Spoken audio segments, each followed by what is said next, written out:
শুভ সকাল বন্ধুরা। আজ হলো 9 আগস্ট, রবিবার। আজকের সকালের বিশেষ বিশেষ খবর হলো নিখোঁজ গৃহবধূর লাশ মিলল পুনিখালের জলে।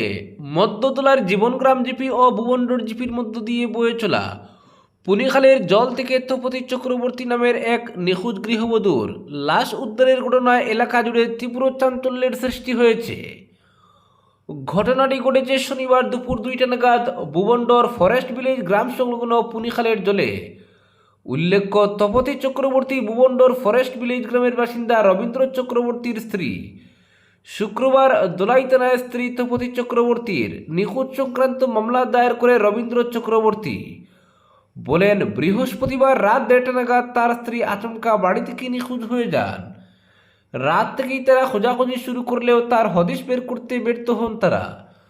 শনিবার দুপুর 2টা নাগাদ তারা দেখতে পান তাদের গ্রাম সংলগ্ন পুনিখালের জলে পড়ে রয়েছে তপতি চক্রবর্তীর নিথর দেহ।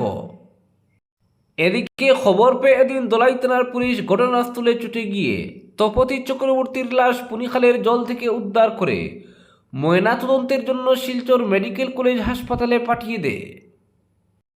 পরবর্তী খবরটি হলো উদারবন্দে জিমে গান বাজানো নিয়ে রক্তারক্তি কাণ্ডে আহত ইনস্ট্রাক্টর। উদারবন্দে জিমে গান বাজানোকে কেন্দ্র করে রক্তারক্তি কাণ্ডে আহত জিমের ইনস্ট্রাক্টর। এই ঘটনায় এক যুবককে আটক করেছে পুলিশ। আটক যুবক উদারবন্দ হুড়াউলির বাসিন্দা আজাহারুল ইসলাম বড়বুইয়া। আহত যুবক উদারবন্দ ডায়েট রোডের বাসিন্দা চন্দন দেবের ছেলে প্রীতম দেব। এই ঘটনায় উত্তেজনার সৃষ্টি হয় এলাকায়। ঘটনাটি সংঘটিত হয় শনিবার সন্ধ্যায় উদারবন উত্তরপাড়ার সাই জিমে।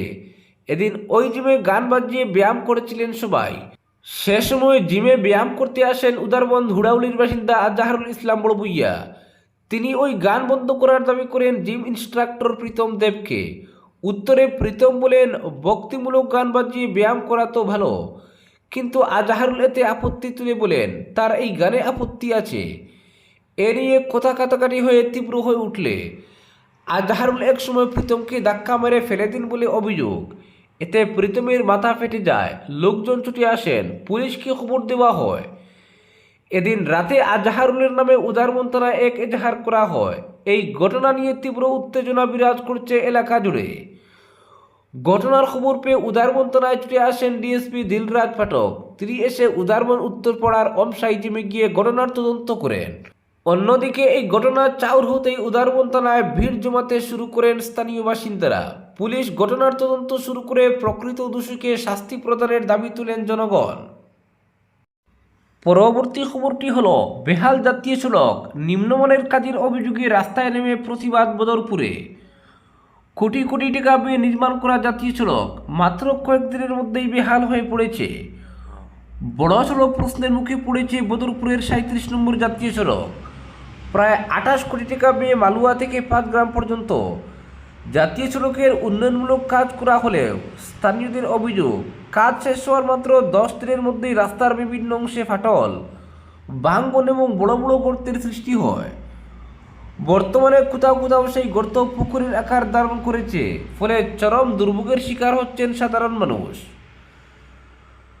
রাস্তার এমন বেহাল অবস্থার প্রতিবাদে শনিবার বদরপুর চৌমাথায় ধর্নায় বসেন উমরপুর রাজারটিয়া জেলা পরিষদ সদস্য জিল্লুর নূর চৌধুরী।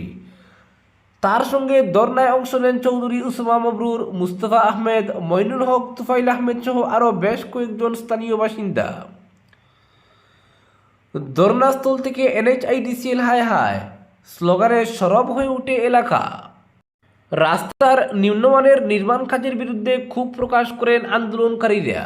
স্থানীয় সূত্রে জানা গেছে, মালুয়া থেকে 5 গ্রাম পর্যন্ত জাতীয় সড়কের উন্নয়ন কাজে প্রায় 28 কোটি টাকা ব্যয় হয়েছে, কিন্তু অভিযোগ নির্মাণ কাজ শেষ হওয়ার মাত্র 10 দিনের মধ্যে রাস্তার বিভিন্ন অংশে ফাটল ও ভাঙন দেখা দিতে শুরু করে। সময়ের সঙ্গে সঙ্গে পরিস্থিতি আরও খারাপ হয়েছে। বর্তমানে জাতীয় সড়কের একাধিক জায়গায় তৈরি হয়েছে বড় বড় গর্ত। প্রতিবাদকারীদের অভিযোগ, বর্ষার মধ্যেই নিম্নমানের নির্মাণ সামগ্রী ব্যবহার করে তড়িঘড়ি করে কাজ করা হয়েছে।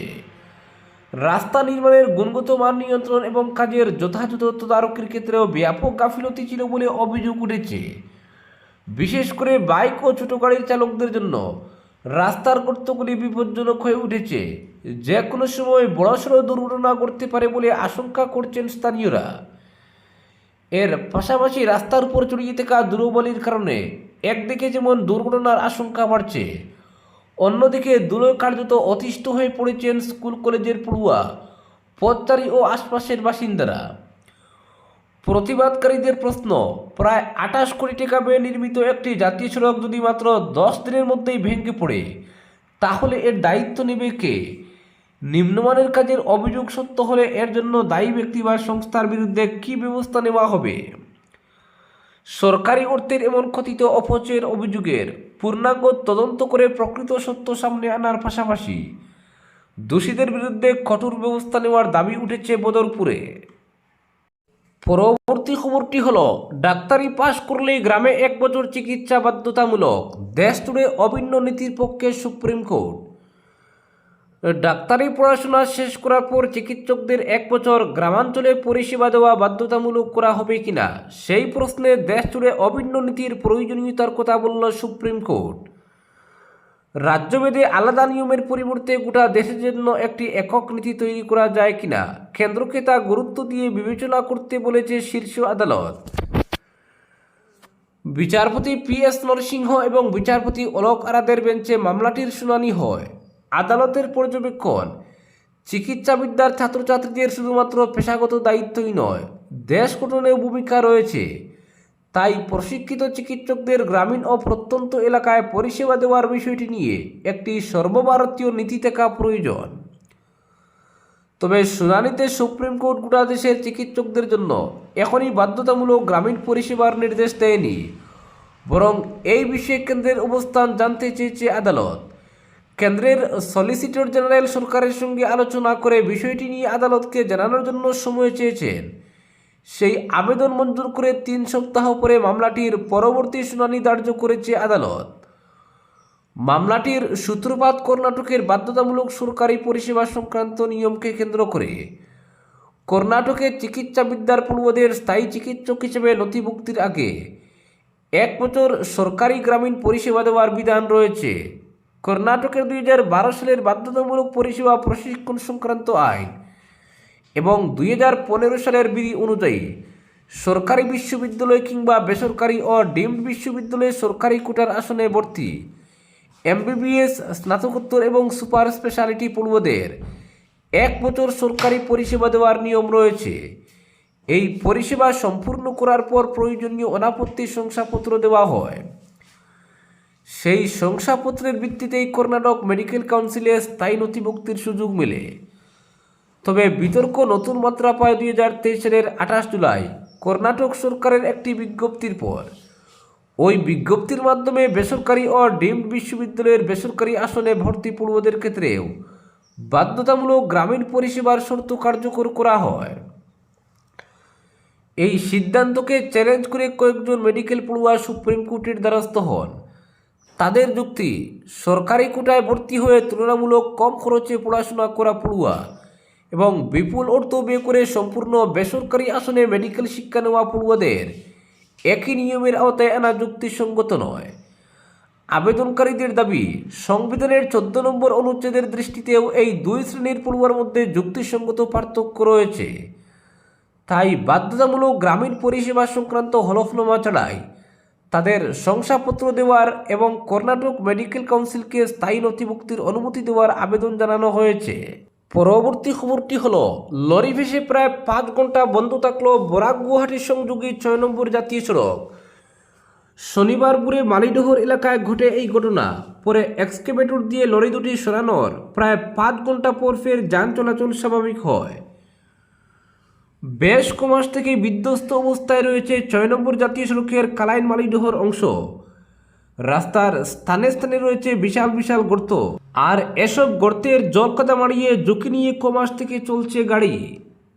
ড্যামেজ কন্ট্রোলে NHIDCL-এর পক্ষ থেকে মাঝে মধ্যে গর্ত ভরাট করার চেষ্টা চালানো হলেও কাজের কাজ কিছুই হচ্ছে না। অবস্থা এতটাই বেহাল যে যখন তখন রাস্তার এইসব গর্তে যানবাহন ফেসে বন্ধ হচ্ছে এই রুটের যাতায়াত ব্যবস্থা। শনিবারও এমন ঘটনা ঘটেছে। প্রাপ্ত খবর মতে এদিন ভোরে শিলং রোডের মালিডহর এলাকায় পণ্য বোঝাই একটি লরি বিশাল এক গর্ত পেরোতে গিয়ে ফেসে যায়। কিছুক্ষণ যেতে না যেতেই ফেসে থাকা ওই লরির পাশ ঘেঁষে যাওয়ার সময় অন্য আরও একটি লরি ফেসে যাওয়ায় পুরো রাস্তা বন্ধ হয়ে পড়ে। ফলে রাত প্রায় 3:30 থেকে বরাক গুয়াহাটি সংযোগী গুরুত্বপূর্ণ এই রুট দিয়ে সব ধরনের যান চলাচল থমকে যায়, আটকা পড়ে অসংখ্য যানবাহন। প্রায় 5 ঘন্টা রাস্তা বন্ধ থাকার পর এক্সকেভেটর দিয়ে ফেসে যাওয়া লরি দুটিকে সরানোর পর ফের যান চলাচল স্বাভাবিক হয়। দীর্ঘ সময় যান চলাচল বন্ধ থাকায় বেশ দুর্ভোগ পোহাতে হয়েছে যাত্রীদের। বর্তমানে লক্ষ্মীচূড়া থেকে মালিডহর অংশ সবচেয়ে ভয়ঙ্কর হয়ে পড়েছে। প্রায় প্রতিদিন গর্তের মধ্যে যানবাহন আটকে পড়ার ঘটনা ঘটছে। তবে একটি গাড়ি ফেসে গেলে ওয়ান ওয়ে হিসেবে যানবাহন চলাচল করতে পারে। শনিবার একই স্থানে পাশাপাশিভাবে দুটি লরি ফেসে যাওয়ায় রাস্তা বন্ধ হয়ে পড়েছিল। আজকের বিশেষ সংবাদ এখানেই সমাপ্ত।